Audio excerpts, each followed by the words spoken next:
Review and follow precautions. Press the power button to put the server in standby. Disconnect the power cord from the server. Remove the access panel. Remove the hot plug fans. Remove the DIMMs. Remove the heatsink, processor, and heatsink blank. Remove the Smart Array controller. Remove the PCI riser cage. Remove the flexible LOM board. Remove the power supply.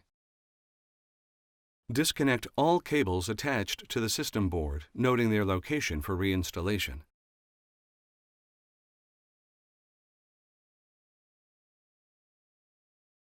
Loosen the Torx T15 captive thumb screw that secures the system board assembly to the chassis pan.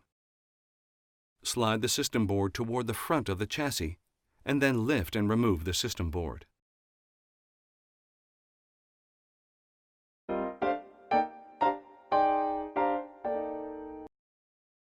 Lower the system board into the chassis and align the connectors with the rear I/O panel. Slide the system board against the I/O panel and tighten the thumb screw.